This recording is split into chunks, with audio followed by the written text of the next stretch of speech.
Is this finally the year? Is this the year we finally beat Bielema?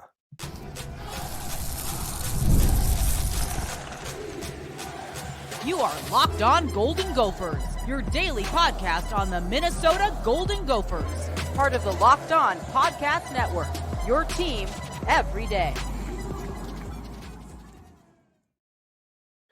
What up, Gopher fans? You're listening to Locked On Golden Gophers, part of the Locked On Podcast Network, your team every day. My name's Kane Rob, host of the podcast, former collegiate football video coordinator and recruiting assistant, here to talk Golden Gophers with you each and every day of the week, Monday through Friday. And today, we're going to talk about make or breaks in this Illinois Fighting Illini matchup. We're going to talk about their strengths, their weaknesses, how they've been doing, what to know, and also 3 players we got to slow down in this Illinois game. Also, we're going to talk about my biggest concerns as we head in to week, 8, 9, 10? It's all adding up. The Gophers are taking on number 23, 24 ranked Illinois on the road, and they are favored. So you got to embrace that, but we're going to dive into it all today. So be sure to hit subscribe over on YouTube so you don't miss your daily Gophers content moving forward. And be sure to follow wherever you get the podcast at Locked On Golden Gophers. Now let's jump in. Let's talk about the make or breaks in this 2024 matchup with the Fighting Illini, because this is a massive game for both teams, both Illinois, both Minnesota. Both of them have a lot of things on the line in this matchup, and it could, I wouldn't say make or break the season, but it could be a momentous point for one of these two teams, and it could be a falling off point for one of these two teams. Now, hopefully the Gophers are the ones on that momentous point, but what is at stake? Minnesota is on a 3-game win streak right now, and they're playing a team that is ranked, playing that team on the road, and Fleck hasn't beat Coach Bielema in his last 3 years. He hasn't beat him at all. But Coach Bielema has been with Illinois for the last 3 years, and he has gotten the best of the Gophers in each one of those games. 2 of the 3 should have been won by Minnesota, but they just fumbled the bag. And then one of them, they just absolutely dominated the Gophers, plain and simple. But overall, the Gophers haven't found a way to beat Coach Bret Bielema as he has been at Illinois. Meanwhile, Illinois is coming off a huge loss, on the verge of falling out of the rankings, being in that 23-24 spot, and both teams are right on that upper tier of the Big Ten. Not the top, tippy top, not that very peak point. That's more of your Oregons, your Ohio State, Penn State, and Indiana right now. Those 4 teams are in the college football playoff conversation. But the tier right below that, that is where Illinois, Minnesota, and there are, I believe, 6 teams that are either 6-2 or 5-3. And you're right in that conversation. One of these teams is going to lose. Now, if Minnesota can win, they not only have a tiebreaker versus Illinois, but they have the same record as Illinois, putting themselves into that elite conversation. And on top of that, you have Wisconsin and Iowa, who are both a part of that tier as well, both at 5-3, I believe. They're going to have a little bit of separation created this week too. So this week is massive for that middle tier, that upper tier, that tier 2 in the Big Ten. And Minnesota is hoping that they can keep themselves in that upper echelon with a win versus a ranked opponent on the road. Now, like I said, this is a road game for Minnesota, but it isn't necessarily a hostile environment. The Illini are still building up in that portion in the fan base for football's sake. Now, if you're talking about hoops, their fan base is rabid. They travel, they are loud, they are proud, and they get after it. And rightfully so. Illinois' basketball team has been a dominant force in the Big Ten for quite some time. They've been making noise in the tournaments here and there, and they just have a lot of support behind them. Now, I'm not saying the football team doesn't have any support, but it's not quite to the same extent. And so their hoops fans are rabid, but it feels like football is still growing in belief, in intrigue, in if it's something that they think is sustainable. So if they can win this game, keep themselves in the rankings as we get into the final 3 games of the season, that's huge for them. So overall, it feels like, coming off a deflating loss versus Oregon, the fan base might not want to show up as much. It might not be a packed stadium by any means. And so it won't be as hostile as maybe traveling to Michigan was earlier this season. So the strengths when it comes to this Illinois Fighting Illini team, in my eyes, They have a strong head coach, plain and simple. We haven't been able to beat him. He has outcoached us in most of the games. It's been late comebacks. It's been execution, great execution late down the stretch. It's been backup quarterbacks dicing us apart in the back half. It's been quality defense. It's been guys coming back in the second half after suspension and getting after our quarterback. Like overall, the Fighting Illini find a way with Bret Bielema. So it has been tough sledding for the Gophers. So I'm going to give him plain and simple credit where credit is due. He is a strength of their team. Now, another strength of theirs is a quarterback who is very consistent. He takes care of the ball. He can be a threat on the ground. He has 15 touchdowns to 3 interceptions. That's the three touchdown to 1 interception ratio. He is doing phenomenal. And like I said, he can run as well. And they have 2 top-notch receivers that can get it done on his team. So you've got Pat Bryant. Now, Pat Bryant was hurt last game, but it looks like he probably will be back in this one. You've also got Zachary Franklin. He transferred in from Ole Miss. Prior to that, I believe he was at UTSA. He has the upside. He has the ability. Both those guys, I believe, have over 400 yards. I think Zachary Franklin is in the 400s and Pat Bryant is in the 500s. But Pat Bryant has 7 touchdowns receiving. So he is their most dangerous weapon in my eyes, plain and simple. Another strength of theirs, I'm not going to say the ground game in general, but I'm going to say the platoon of running backs. You don't know who is going to be the hot hand that day. You don't know who is good for which formations, as far as there's no like passing downs RB, running downs RB, certain situate, like they rotate their backs based on different upsides, based on who's playing better, based on different things, but their top 3 running backs are all at about the same level of production on the season, in that 200 to 300 yards on the season range. They're all 3 of their top players. So they got a nice platoon of running backs, but the ground game itself hasn't been devastating, to say the least. And then finally, they have a history of beating Minnesota and forcing PJ Fleck into mistakes or a play style that he does not desire. So those are all strengths for this Fighting Illini team. Now you might be like, okay, Kane, you've been talking them up, and I should be. They're ranked, right? But the weaknesses of this team, their run defense. Their run defense is like 79th, 80th in the country. It's definitely not it's not anything to be worried about. And so hopefully this is a game where Darius Taylor can come alive. We talked about that on yesterday's show. I think he's going to have a strong back half to the season. And I think it starts with this game. Woo. Excuse me. I am sorry for that.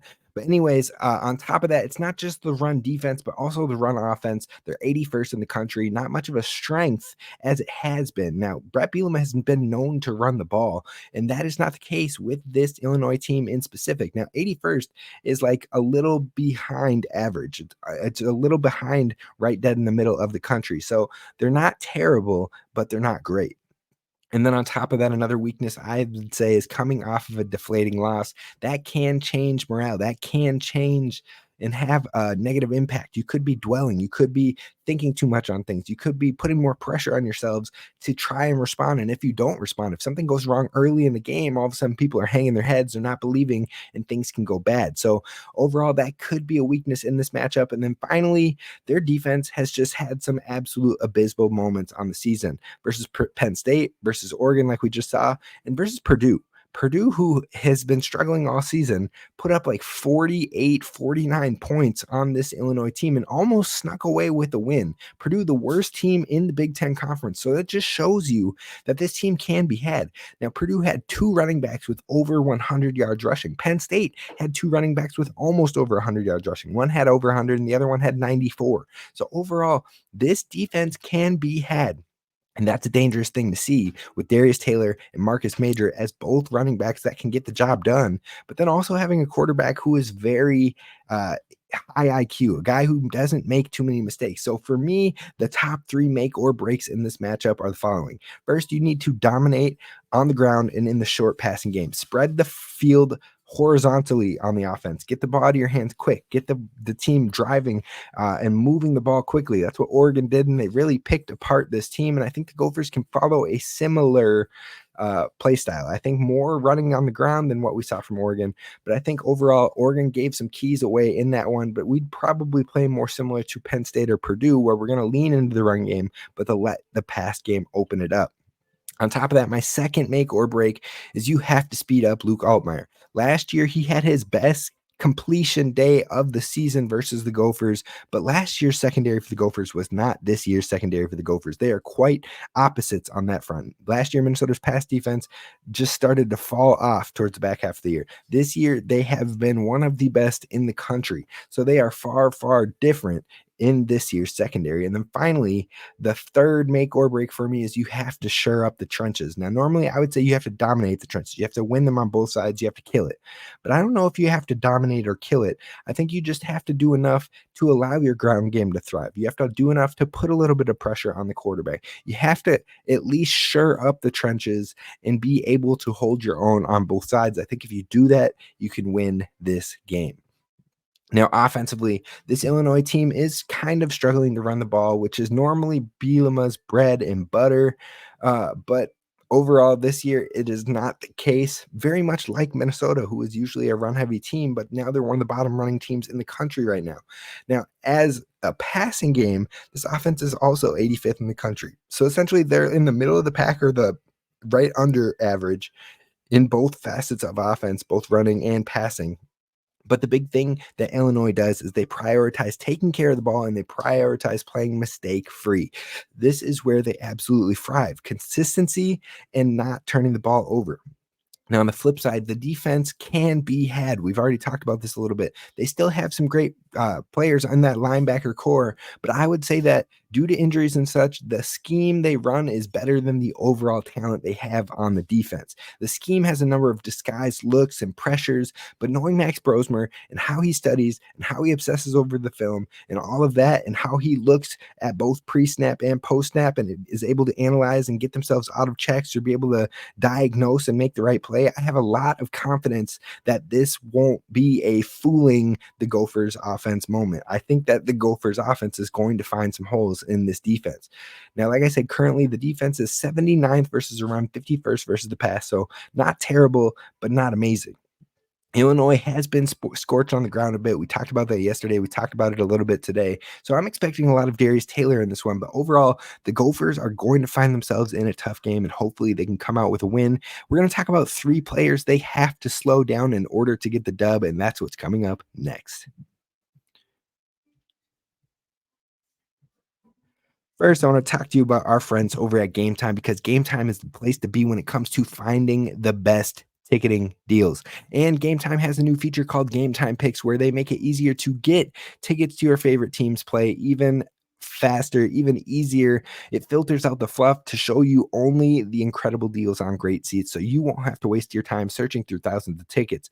But my favorite thing about Gametime is that they have the curated deals, they have seat views before you buy, they have the lowest price guarantee, they have the event cancellation protection, they have job loss protection. They've got you covered, so you can stop stressing about the events. You can stop thinking about what could go wrong and just look forward for what is to come. So definitely give that a look. And also my favorite feature is the all-in pricing. As long as you toggle that setting, you are going to see the total upfront with no surprise fees at checkout. So give Gametime a try. Take the guesswork out of buying tickets with Gametime Picks. Download the Gametime app and create an account and use promo code LOCKEDONCollege for $20 off your first purchase. Terms apply. Again, create an account, redeem code LOCKEDONCollege for $20 off. Download Gametime today. What time is it?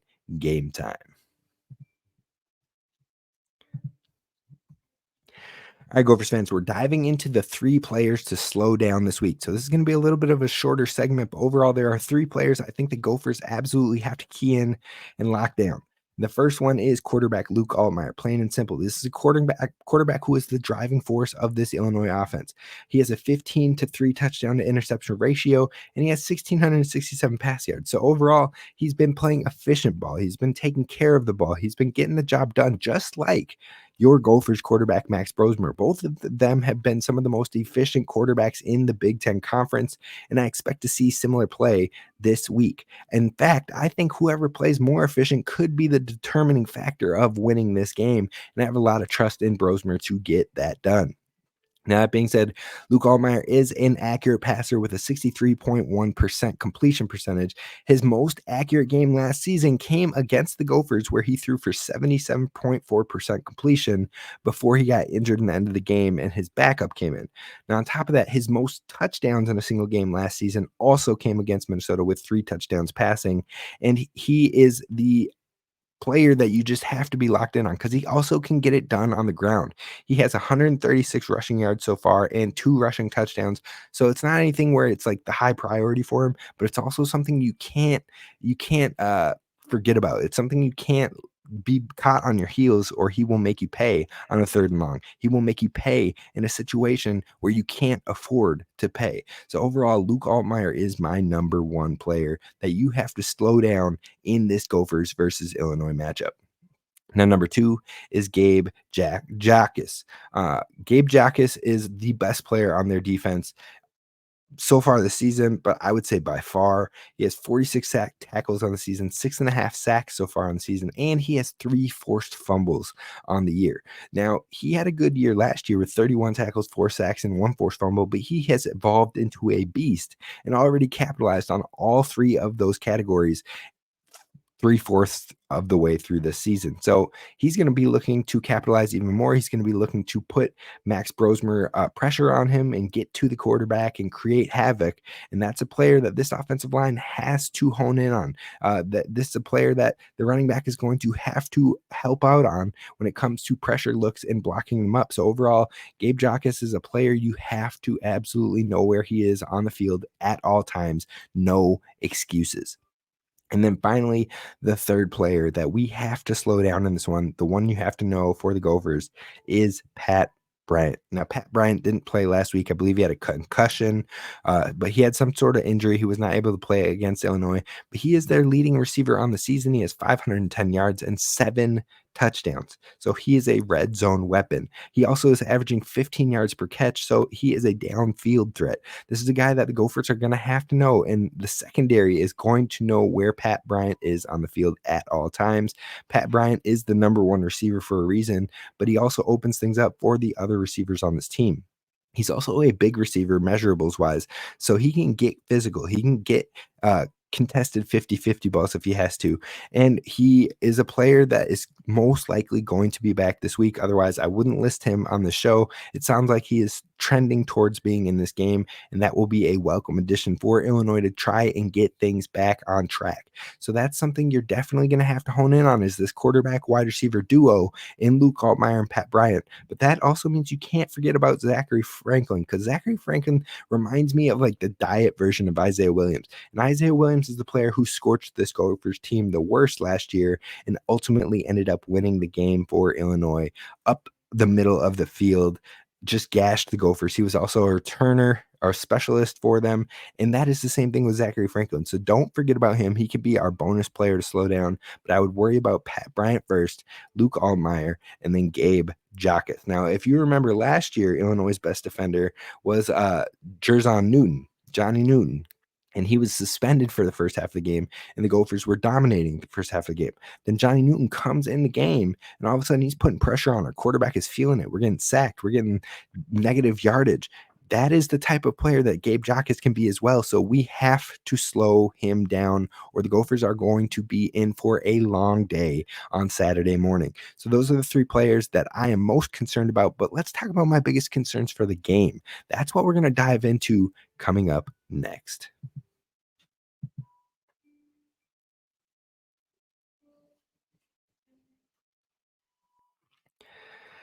All right, Gophers fans, we're going to wrap this one up by talking about our biggest concerns for this Illinois versus Minnesota game on Saturday at 11 a.m., where the Gophers are looking to take down another ranked opponent on the season on the road. Now, the Gophers are favored. Ooh, excuse me.